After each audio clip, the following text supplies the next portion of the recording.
a gente tem uma convivência relativamente pacífica com os dinossauros.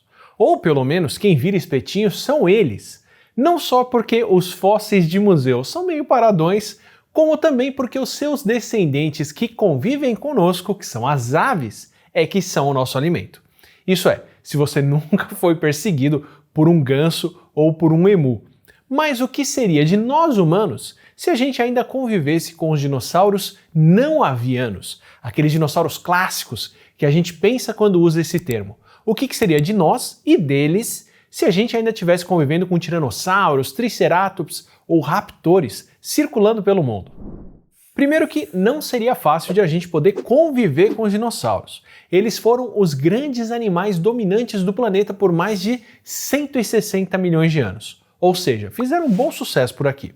Os mamíferos, que é o nosso grupo de animais, até conviveram bastante com os dinossauros. Só que os espaços ecológicos de grandes animais, como dos grandes herbívoros e dos grandes carnívoros, já estavam, na maioria, ocupados pelos dinossauros. E eles fizeram isso por muito tempo, até a chegada do asteroide que atingiu a Terra há 66 milhões de anos em Chicxulub.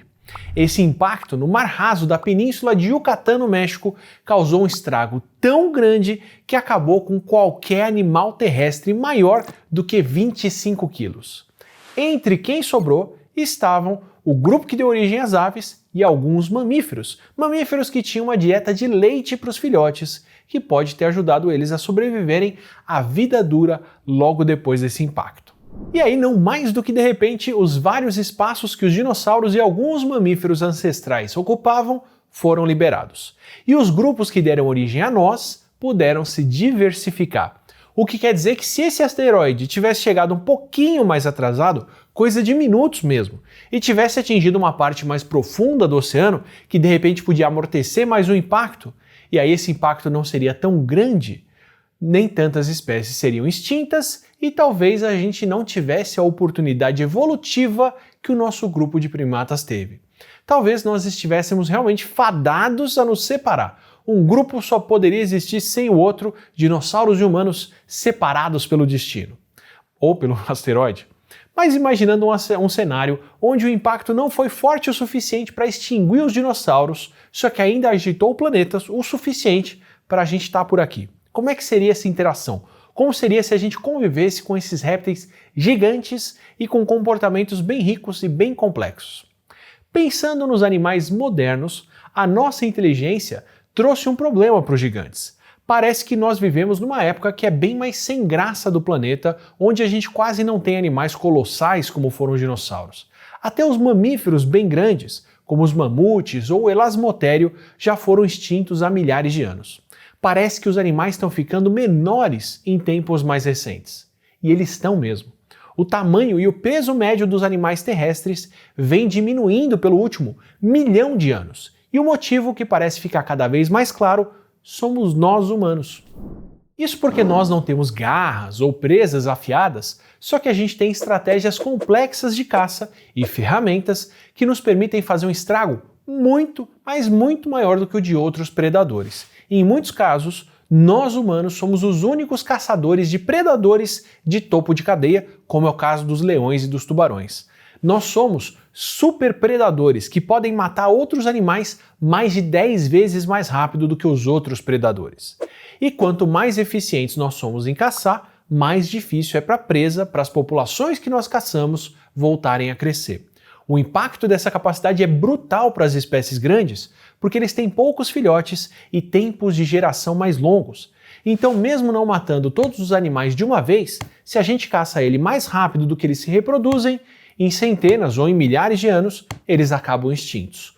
O que possivelmente nós fizemos com os mamutes e com o elasmotério e com as preguiças gigantes que viviam no Brasil, e quando acabaram, nós partimos para outras presas. O resultado aí é que o tamanho médio dos animais ficou cada vez menor conforme nós humanos nos espalhamos.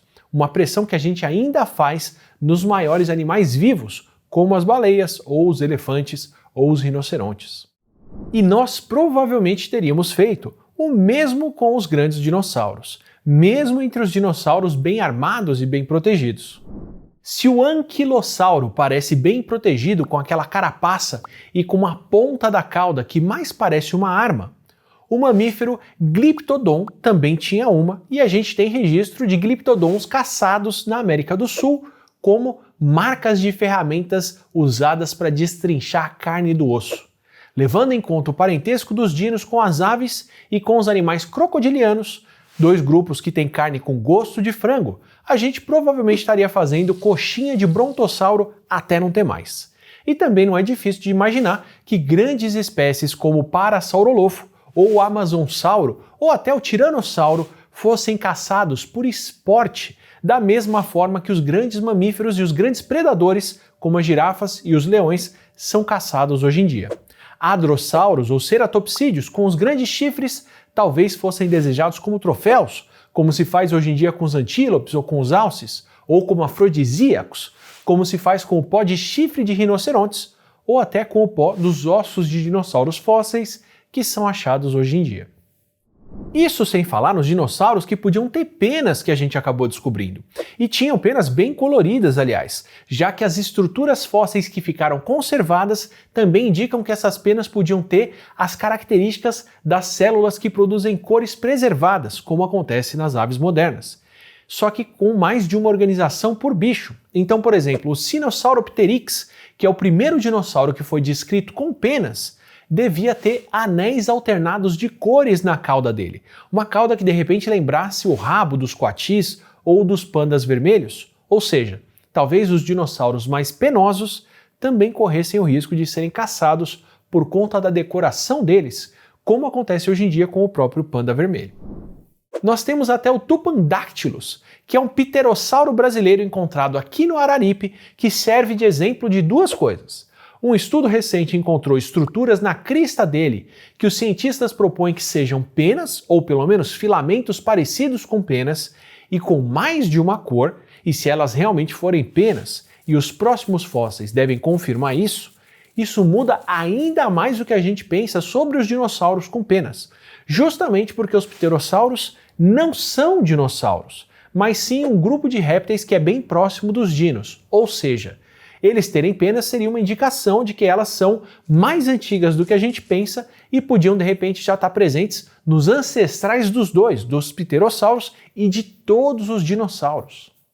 E de quebra, o Tupandactylus também mostra o que podia acontecer se esses animais estivessem vivos aqui no Brasil, que é o contrabando. O fóssil dele veio do Araripe, mas foi contrabandeado para a Bélgica, como vários outros foram, e só foi estudado por brasileiros porque foi repatriado aqui no Brasil depois de ter sido devolvido pelo Instituto Real Belga. Mas talvez a gente ainda tivesse mais dinossauros gigantes do que nós temos mamíferos gigantes restantes, porque os dinossauros se reproduziam colocando ovos nos ninhos, como fazem as aves, e isso permite que eles se reproduzam em quantidades maiores do que nós mamíferos que precisamos carregar o filhote na barriga. Pelo tamanho dos ninhos, os dinossauros poderiam ter ninhadas de 10 a 20 vezes maiores do que as ninhadas que mamíferos costumam ter. A diferença para os dinos é que a mortalidade entre os filhotes era muito maior. Entre os dinossauros, de 60 a 90% dos filhotes que saíam dos ovos acabavam morrendo antes de completarem um ano de idade. Enquanto entre os elefantes, até 20% dos filhotes morrem antes de completar o primeiro ano de vida. E ainda tem uma outra relação com nós humanos que podia garantir um bom sucesso reprodutivo ou um sucesso reprodutivo muito maior para alguns grupos de dinossauros, que é a relação de domesticação. Nós humanos e nossos animais domesticados, como é o caso do gado e dos porcos, somamos 96% da massa de todos os mamíferos vivos no planeta. As galinhas e as aves de criação que a gente têm uma massa 3 vezes maior do que todas as aves selvagens juntas. A gente já capturou o recurso do mundo para as nossas plantas e para os nossos animais, e vários dinossauros poderiam ter explorado esse potencial e entrado nessa. Nós domesticamos animais por vários motivos. Entre os dinossauros não avianos, talvez fosse um tanto difícil ou um tanto ingrato domesticar um predador gigante como o tiranossauro ou um carcadontossauro. Mas entre os herbívoros e os dinossauros onívoros que viveram em bandos, a gente provavelmente teria bons candidatos ao papel de animais a serem criados para alimento, como o psitacossauro, que era um herbívoro pequeno que já foi encontrado fossilizado em grupos com animais de várias idades diferentes, o que sugere que eles conviviam juntos e tinham peso em vida que devia chegar a 25 quilos, então ele deveria ser um bom candidato a ser o nosso perussauro. Um outro dino que também já foi encontrado fossilizado em grupo, que sugerem bandos, são os protoceratops, que podiam chegar até a 90 quilos e aí talvez rendessem um bom bacon ou uma panceta como o nosso porcossauro. Já os cavalos e os camelos foram domesticados para trabalhar com transporte nas costas ou até para operar equipamentos, como puxar um arado ou puxar as carroças. Além deles, a gente também tem os bovinos, como as vacas e os búfalos, que fazem trabalho e também servem de alimento produzindo leite. Em comum, todos esses animais são animais sociais, que vivem em grupos. Essa socialização é importante por vários motivos, porque animais sociais tendem a ser mais inteligentes e eles já têm um mecanismo de seleção dos animais mais dóceis, que são os que convivem melhor em grupo, que a gente acaba cooptando e selecionando para tolerar a nossa presença no grupo também. E não faltaram dinossauros herbívoros que viviam em bandos e que tinham um esqueleto, como era o caso do Brachylophosauro, que deveria aguentar carregar até 2 toneladas, com a vantagem de que um animal desses talvez carregasse o mesmo que 10 cavalos, só que comendo o mesmo que 2 cavalos comeriam. E até casos mais excepcionais de repente podiam acontecer entre os dinossauros. Os gatos são uma exceção a esses animais sociais que nós domesticamos porque eles são um pouco mais individuais. Embora também tem quem diga que os gatos que nos domesticaram e não o contrário. Mas mesmo assim, os dinossauros tinham os compsognatídeos, que eram pequenos carnívoros com menos de 1 metro de comprimento, que a gente já encontrou fossilizados até com ossos de mamíferos no estômago. Ou seja, eles talvez acabassem fazendo o papel que nos aproximou dos gatos e nos fez até cultuá-los, que é a domesticação e adoração dos gatos, que começou em civilizações que cultivavam grãos, justamente porque os gatos caçam e comem ratos e camundongos, que atacavam os estoques de comida. E aí, nada mais fácil do que admirar e reverenciar o animal que garante uma qualidade boa para sua comida. Ou seja, se mais dinossauros além das aves estivessem vivos e convivendo conosco, além dos gigantes que a gente ainda teria rodando pelo mundo, talvez os dinossauros também virassem deidades egípcias e estivessem dominando a internet no lugar dos gatinhos. Aí, além de dominar os nichos ecológicos que muitos mamíferos ocupam hoje, os dinos estariam dominando os nossos memes. Agora, se você não quer ficar na imaginação sobre como seria essa convivência com os dinossauros e prefere ver na vida real, ou melhor, na ficção pelo menos, aproveita para ver Jurassic World Domínio, que é a conclusão épica dessa franquia enorme que encantou justamente porque fez e trouxe toda essa preocupação com a representação do comportamento dos dinossauros no cinema, que foi o que encheu os nossos olhos desde o começo. Que tem 2 uniões simbólicas nesse filme que eu acho muito legais para essa conclusão. A primeira geração dos personagens de Jurassic Park, que me deixou arrepiado há 25 anos atrás, que agora convive com a nova geração que representa a convivência dos dinos com humanos, fora do parque e em novos ambientes, em Jurassic World, mas também tem a união de como a gente entendia os dinossauros há décadas, que eu acho muito bem representada no Velociraptor sem penas e com aquela mãozinha para baixo, com o nosso entendimento moderno, com ele cheio de penas lindas e com a garra na posição de abraço que ele realmente devia ter. A gente dominou a natureza e dominamos inclusive os animais que nós domesticamos. Agora, será que a gente conseguiria fazer o mesmo com os dinossauros? Será que a gente ainda controlaria o planeta com eles aqui?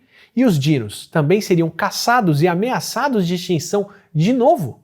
Se você quer ter a resposta em primeira mão, Jurassic World Domínio estreia no dia 2 de junho, somente nos cinemas. Agora, se você quer ter os próximos vídeos aqui, muitas conversas legais, inclusive especulativas, como essa aqui, que eu adoro fazer, aproveita, se inscreve aqui no canal, assim você recebe os próximos vídeos e os próximos dinossauros por aí. Fazendo que nem um filho.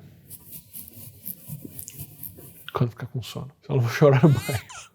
Pelo menos não de cansaço e sono.